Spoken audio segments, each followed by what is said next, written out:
पुण्यात अभिजित दिपकेंच्या नेतृत्वात कॉक्रोच जनता पार्टीचं आंदोलन. केंद्रीय शिक्षण मंत्री धर्मेंद्र प्रधान यांच्या राजीनाम्याची मागणी. 20 जून रोजी पुन्हा दिल्लीमध्ये आणखी मोठं आंदोलन छेडू असा दिपकेंचा इशारा. प्रणित मोरेच्या शोमध्ये वक्तव्य करणं डॉक्टर सेजल पवारला भोवणार. मुंबई महानगरपालिकेच्या आरोग्य समितीकडून चौकशीचे आदेश. आजच्या आज संपूर्ण प्रकरणाचा अहवाल सादर करण्याचे आदेश. वक्तव्याची चौकशी करण्याचे केईएम हॉस्पिटलचेही आदेश. कॉमेडियन प्रणित मोरेच्या शोमधील शिकाऊ डॉक्टरच्या आक्षेपार्ह वक्तव्यानंतर माडकडून भूमिका स्पष्ट.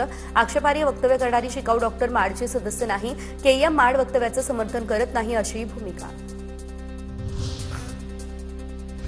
14 जूनला राज ठाकरे यांचा वाढदिवस. मनसेकडून अनोखा उपक्रम राबवला जाणार. वाढदिवसानिमित्त दुचाकी ग्राहकांना पेट्रोल भरण्यासाठी प्रति लिटर मागे 5 रुपयांची सूट दिली जाणार. वाढत्या इंधन दरवाढीवरून मनसेची मुंबईमध्ये 36 ठिकाणी सुविधा. राज्यात मोसमी पावसाची देखील वाटचाल काहीशी संथ गतीने सुरू असल्याने उन्हाचा तडाखा वाढणार. तापमानामध्ये 2 ते 3 अंशांनी वाढ होण्याचा अंदाज.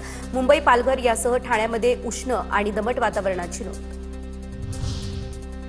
राज्यामध्ये आता एसटी कर्मचाऱ्यांचे 29 जूनपासून आंदोलन. महाराष्ट्र एसटी कामगार संयुक्त कृती समितीकडून एसटी कर्मचाऱ्यांच्या प्रलंबित मागण्यांसाठी राज्यव्यापी आंदोलनाची देखील घोषणा. तातडीने लक्ष न दिल्यास तीव्र आंदोलन छेडण्याचा दिला इशारा.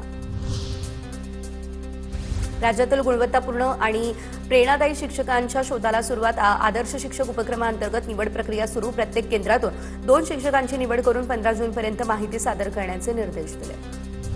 नाशिकमधील तपोवन वृक्षतोड प्रकरणी आज मुंबई उच्च न्यायालयामध्ये सुनावणी. मनसे शहर उपाध्यक्ष नितीन पंडित यांची याचिका.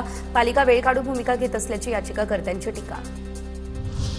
आगामी नीट परीक्षेसाठी केंद्रांवरती कूलर, शुद्ध पाण्याचे पाणी, प्राथमिक वैद्यकीय सुविधा उपलब्ध करा. विदर्भातील तीव्र उष्णतेच्या पार्श्वभूमीवर नागपूर खंडपीठाचे निर्देश.